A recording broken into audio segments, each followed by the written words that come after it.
오늘의 묵상 한 장은 창세기 39장입니다. 오늘도 생명의 말씀과 기도의 능력으로 천국을 실감하는 은혜가 있기를 원합니다. 창세기 39장 이 내용은 요셉이 이제 애굽에 끌려가서 바로 보디발의 그런 가정에서 총무가 된 그런 내용이 1절부터 6절까지 기록이 되고 있습니다. 그리고 7절부터 18절까지 이 내용은 이제 이 보디발의 아내가 요셉을 유혹을 하게 되죠. 그것이 실패로 끝나서 결국 요셉이 모함을 받는 장면이 기록이 되고 있습니다. 그리고 19절부터 23절까지 이 내용은 요셉이 억울한 누명을 쓰고 이제 감옥에 투옥되는 그런 내용이 기록되고 있어요. 이렇게 한 세 개의 문단으로 나눠서 우리가 요셉의 내용을 살펴볼 수가 있습니다. 자, 1절 보시죠. 요셉이 이끌려 애굽에 내려가매 바로의 신하 친위 대장 애굽 사람 보디발이 그를 데리고 이스마엘 사람의 손에서 요셉을 산이라 그랬습니다. 우리가 37장 이 내용을 통해서 보면은 요셉은 형들에게 참으로 억울한 누명을 이렇게 쓰게 됩니다. 그래서 애굽으로 팔려가게 됐고 그 애굽에서도 오늘 보니까 보디발이 그를 샀다. 근데 보디발을 소개하고 있는데 바로의 신하였다. 그리고 시위대장이었다. 그리고 애굽 사람이었다라는 것을 소개하고 있어요. 그러니까 막강한 권력을 가진 바로 보디발이었음을 살펴볼 수가 있죠. 자, 그런데 2절부터 이제 6절까지 이 내용을 통해서 보면은 요셉이 큰 위기를 어떻게 극복했는가, 고난 속에서 위기 속에서 어떻게 이렇게 극복했는가 하는 그 과정을 네 가지의 그런 내용으로 이렇게 소개를 하고 있습니다.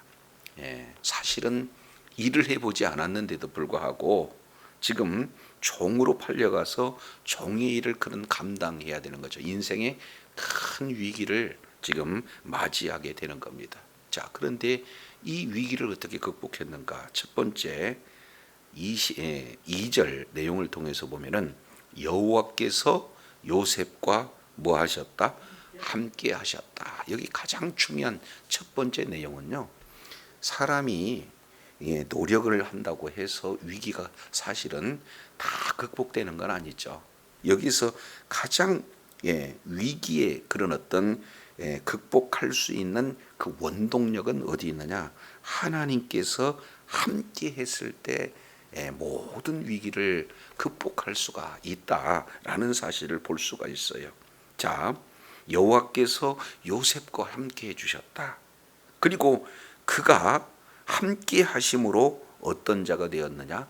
형통한 자가 되었다. 이렇게 말씀하고 있습니다. 여기서 형통이라고 하는 이 내용은 찰라흐라는 단어를 사용하고 있는데 모든 문제가 없는 것이 형통이가 아니라 뭐가 형통이냐? 하나님이 함께 하신 것이 형통이다.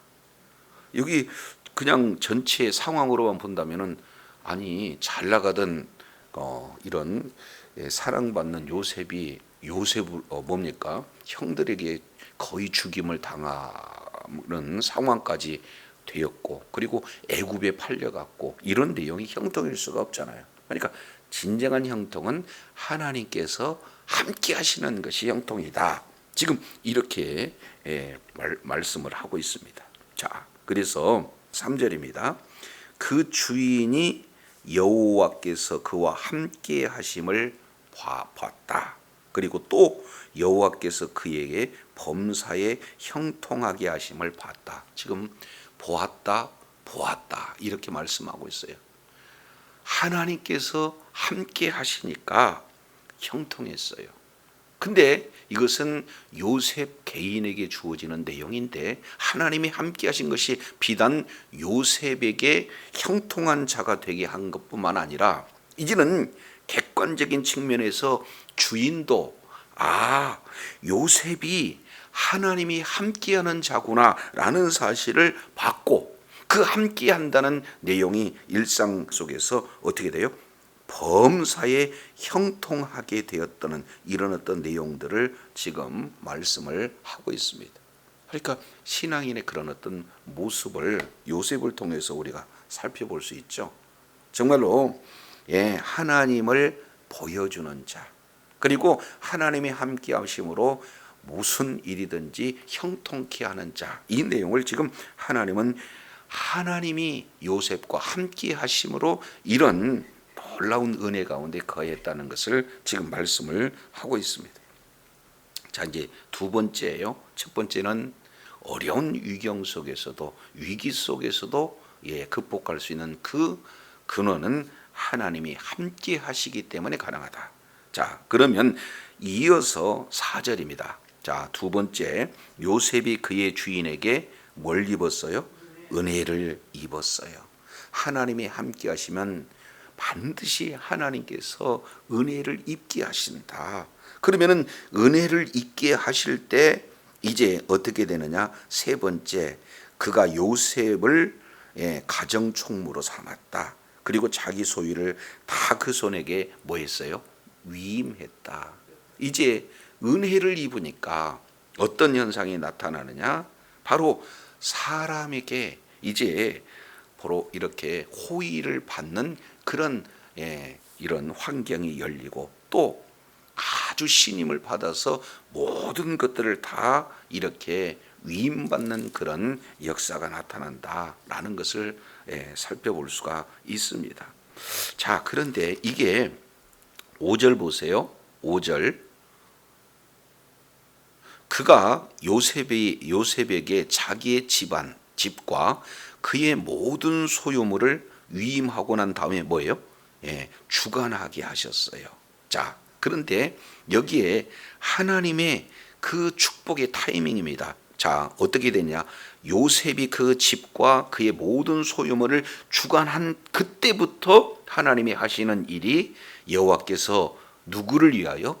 요셉을 위하여 그 애굽 사람의 집에 복을 내리게 하셨다. 타이밍이 참 중요합니다. 그 시점이 바로 모든 것들을 위임했어요. 모든 것을 맡겼어요. 그러니까 하나님께서 이제 이렇게 어마어마한 복을 내려주신다라는 것을 보게 되어져요. 그러니까 결국 형통은 다른 것이 있는 게 아니라 하나님이 함께 하시는 그 자체가 형통이고 하나님이 함께 하시니까 사람들에게 인정을 받아요. 사람에게 이렇게 사랑을 받아요. 그러면서 동시에 이제 주어진 맡겨진 일이 지금 이렇게 연결이 되어지고 그 일을 맡았을 그때부터 하나님께서 엄청난 복을 내리신다. 이 내용은요, 하나님의 함께하는 자, 약속을 이제 붙드는 그런 인생에게 사실은 다 이렇게 동일하게 이루어집니다. 이 내용은 하나님께서 아브라함에게 창세기 12장 1절로 3절 이 내용을 통해서 보면은 너를 축복하는 자에게 내가 복을 주고 이 말씀을 하고 있습니다. 그러니까 아브라함에게 주어지는 이 복이에요. 이 내용이 이삭에게도 그대로 주어졌어요. 그래서 이삭이 이제는 하는 모든 일에 하나님이 함께 하십니까? 아비멜렉이 와가지고는 아예 그냥 조약을 맺자 그러잖아요. 야곱에게 하나님이 함께 하시니까 라반에게 엄청난 복을 하나님이 부어주시잖아요. 요셉이 하나님이 함께 해주시니까 지금 바로의 집이 뭐예요? 엄청난 복을 받는 그런 장면을 이렇게 말씀을 하고 있습니다. 언약을 붙든 인생 하나님이요 축복의 통로로 만드셔요. 이것은 하나님이 약속하시고 그 약속을 그대로 이루시는 신실하신 하나님의 일하심이다. 이렇게 지금 볼 수가 있어요. 그래서 결국에 5장 하반절에 보니까 여호와의 복이 그의 집과 그의 밭에 있는 모든 소유에 미쳤다. 한마디로 축복의 통로로 우리 하나님께서 만드시는 것을 볼 수 있습니다. 언약의 말씀 붙들고 하나님이 동행하시고, 그리고 하나님이 동행하시면서 사람에게도, 그리고 모든 환경에게도 이렇게 축복의 통로로 하나님이 사용하여 주셔서 늘 하나님께서 이제 높여주시는 그런 축복의 자녀들이 되기를 간절히 바랍니다. 자, 이렇게 해서 네 가지, 하나님이 함께 하시고, 그리고 하나님께서 은혜를 베풀어 주시고, 그리고 하나님께서 이제 맡겨준 그런 사명을 잘 감당할 수 있도록 해 주시고, 그리고 그 결과 축복의 통로가 되게 하시는 이런 내용이 큰 어려운 환경 속에서 위기를 만났을 때 위기가 이제는 축복의 환경으로 바뀌어지는 이런 내용들을 봅니다. 자, 이어서요 7절부터 18절까지 이 내용을 통해서 보면은 다시 한번 또 큰 위기가 찾아오게 되죠. 형들에게 팔려지는 그 위기가 이제는 하나님이 함께 하심으로 이 모든 내용을 이제 다 극복을 했다면, 자 7절부터 18절에는 그보다도 더 큰 위기가 요셉에게 지금 연이어서 찾아오고 있는 것을 보게 됩니다. 자 7절, 그 후에 그의 주인의 아내가 요셉에게 눈짓하다가 동침하기를 청하니, 지금 이렇게 표현하고 있습니다. 그 후에라고 하는 이 내용은 약 10년이 경과가 됐어요. 그러니까 37장 2절 보니까 17세의 소년으로 이제 형들에게 팔렸지 않습니까? 그러니까 27세 정도 돼요. 그러니까 얼마나 지금 혈기가 있는 그런 상황인가, 이 내용을 볼 수가 있죠. 자, 그런데 그 주인의 처가 요셉에게 뭐였어요? 눈짓했다. 이 눈짓했다 이 내용을 보는 것은 계속해서 이제 음욕의 눈을 가지고 지금 요셉을 계속해서 바라보고 있는 내용이에요. 자, 이어서 바라만 보는 것으로 끝나는 것이 아니죠. 동침하기를 청했다, 이렇게 표현하고 있습니다. 강력한 그런 시험이 요셉에게 지금 이루어진 거죠. 자, 그랬을 때 8절 요셉이 거절을 해요. 거절하는 이 내용을 통해서 보면은 크게 세 가지 이유를 들어서 거절하는데, 첫 번째 내용은 나의 주인이 모든 것을 내게 위임했습니다. 그러니 이제 나의 일 때문에 제가 이렇게 동침할 수가 없습니다. 그리고 두 번째 9절 내용을 보니까, 자 당신은 그의 아내가 되기 때문입니다, 이렇게 얘기죠. 그러니까 배은망덕한 그런 어떤 사람이 되기를 거절합니다. 주인이 나에게 모든 것을 다 믿고 맡겼는데 그런 믿고 맡긴 주인을 배반할 수가 없죠. 그리고 두 번째, 그 부인이 당신이기 때문에 안 됩니다. 윤리적으로도 도덕적으로도 이것은 옳은 일이 아닙니다. 그런데 세 번째 가장 중요한 이유를 이렇게 말씀을 하고 있어요. 내가 이 큰 악을 행하여 하나님께 죄를 지을 수가 없습니다. 가장 큰 문제는요, 하나님과의 관계죠. 큰 문제는 신앙의 문제예요. 모든 것은 이 신앙적으로도 이 부분들은 이게 도저히 죄를 범할 수가 없습니다 하고 거절을 하게 됩니다. 그런데요 10절, 그 유혹은 계속되죠. 여인이 날마다 요셉을 뭐했다? 청했다. 강한 의사를 가지고 계속해서 청하고 있는 거예요. 끈질긴 유혹입니다. 집요한 유혹입니다. 자, 그랬을 때 요셉은 단호하게 동침하지도 않을 뿐만 아니라 함께 하지도 않았어요. 믿음의 싸움을 하고 있는 요셉의 모습을 이렇게 볼 수가 있습니다. 자, 11절은 이제 요셉이 그 집에 들어갔을 때 집사람들이 한 사람도 없었다. 이 내용은 아예 그런 환경을 만들어 놨다. 해도 지금 틀림이 없는 그런 상황이죠. 이렇게 단 둘만 있는 그런 상황을 이렇게 만들어 놨을 때 12절 여인이 그 옷을 잡았다 이렇게 표현해요.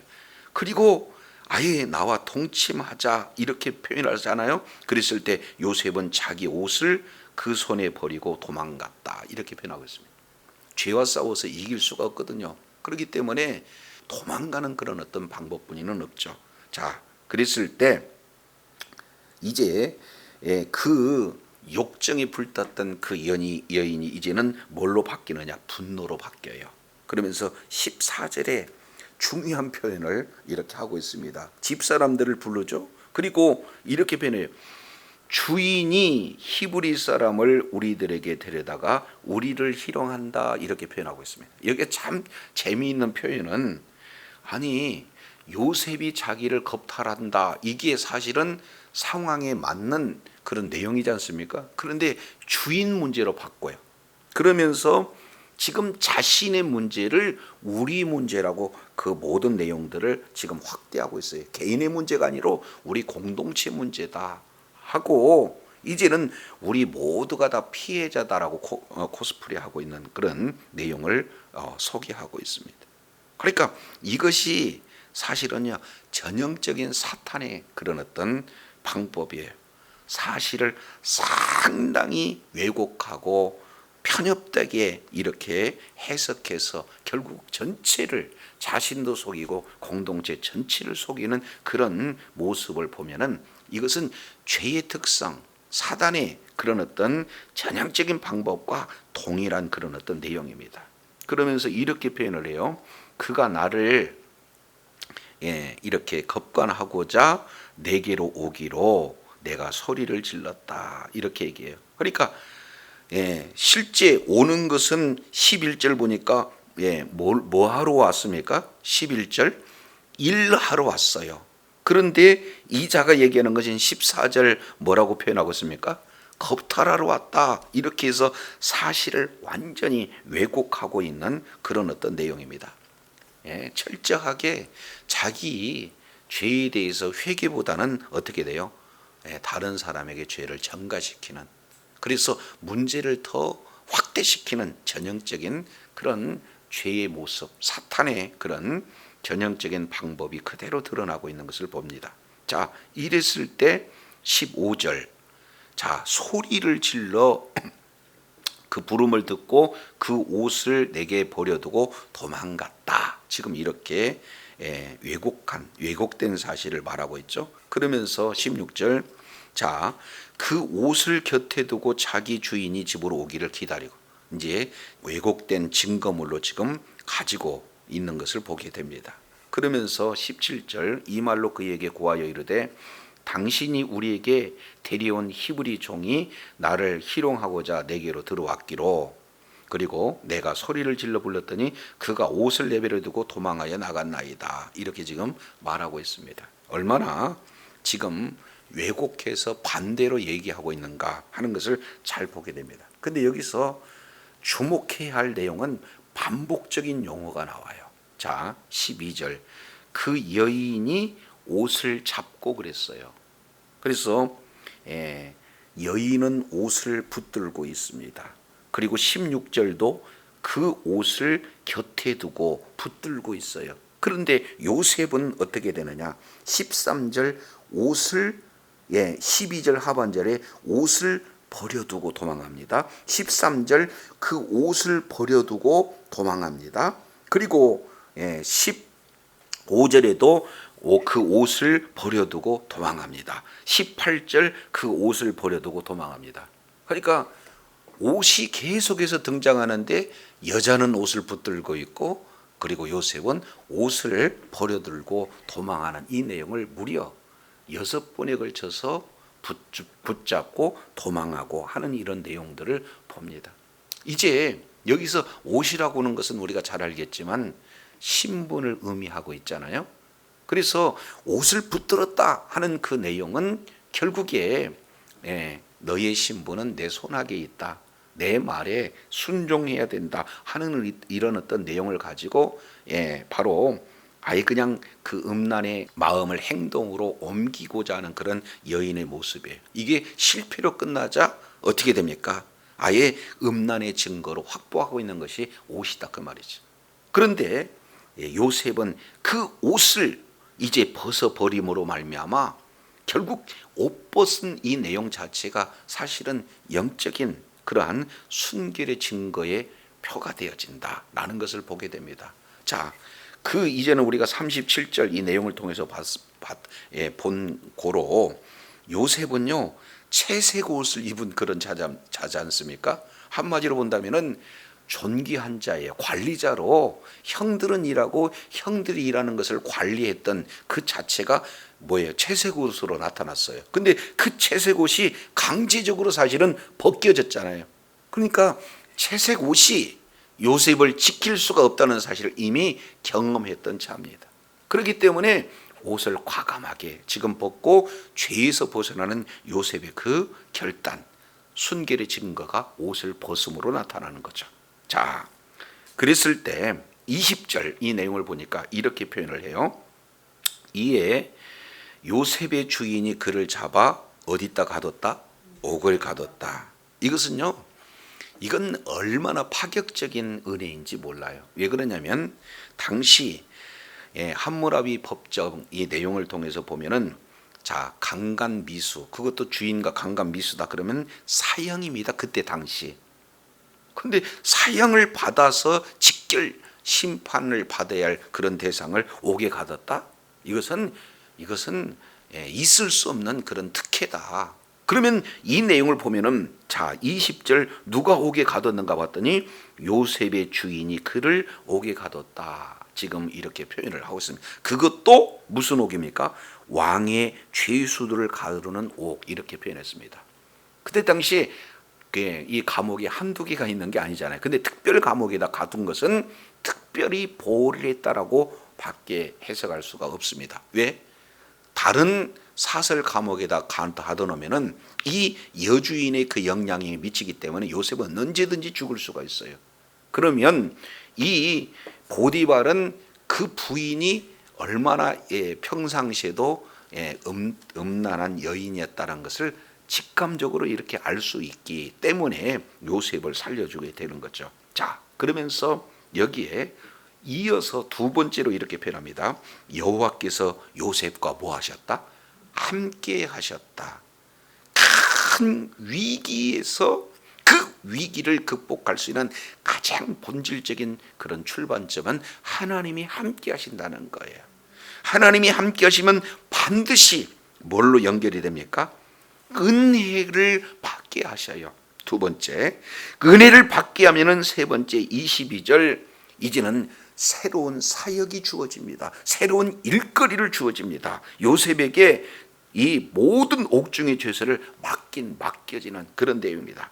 그랬을 때 네 번째, 바로 모든 범사에 형통한 그런 분복을 누리게 하나님께서 하시는 것을 보게 됩니다. 그래서 주어가 여호와께서 함께 하시고 여호와께서 은혜를 주시고 여호와께서 형통하게 하시는 바로 이 하나님의 놀라운 그런 은혜를 우리가 살펴볼 수가 있습니다. 결국 이 내용을 보면은요, 하나님의 말씀을 붙드는 그런 인생에 우리 주님이 쫄쫄쫄 하나님이다. 자, 가나안 땅에 있을 때 요셉하고 사실은 함께 하셨던 하나님이 애굽으로 팔려가니까 애굽으로 쫄쫄쫄 하나님이 함께 동행해 주시죠. 그리고 감옥으로 또 내려가니까 감옥까지도 우리 하나님께서 함께 동행해 주시는 자 우스갯소리로 쫄쫄쫄 하나님, 이 내용을 볼 수가 있어요. 그래서 우리는 어떤 상황 속에서도 위기를 만나서는 안 되지만 그 위기 속에서도 그 위기를 극복할 수 있는 가장 본질적인 것은 바로 하나님이 함께 해주시면 이어서 하나님께서 은혜를 주시고 그 은혜 가운데 내용을 보면은 복된 만남과 그리고 그 만남 속에서 이제 새로운 그런 비전을 새로운 일거리를 허락하시고 그 일거리를 맡았을 때 우리 하나님께서는 거기에서 복을 주심으로 아무리 위기적인 상황이 있다 할지라도 하나님이 함께 하시면 그 자체가 형통인 줄로 믿습니다.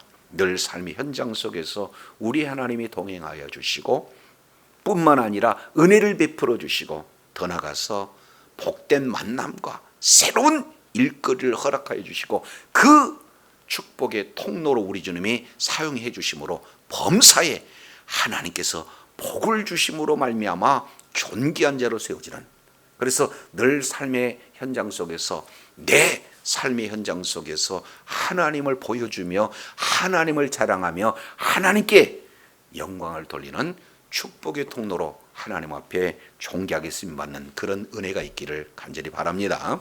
기도하겠습니다.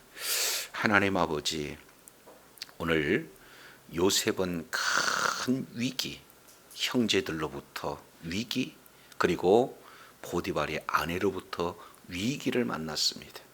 그 위기 속에서 어떻게 형통한 자가 되었는가, 위기를 극복했는가, 크게 네 가지의 개념을 시작과 마지막에 우리 하나님께서 말씀을 배치함으로 이제는 하나님께서 함께 해주셨다, 하나님이 함께 해주시니 은혜가 임했다, 그리고 그 은혜는 바로 사람에게 사랑을 받고 그리고 새로운 일거리를 받는 것으로, 그리고 그 타이밍에 하나님께서 그에게 복을 주심으로 정말로 축복의 통로가 되게 하심으로 존귀한 자로 우리 하나님이 세우심을 살펴보면서 이것이 시작도 마무리도 동일하게 이루어진 것을 통해서 진정한 모든 신앙생활에서 위기는 환경적으로 어려운 일이 있어서가 위기가 아니라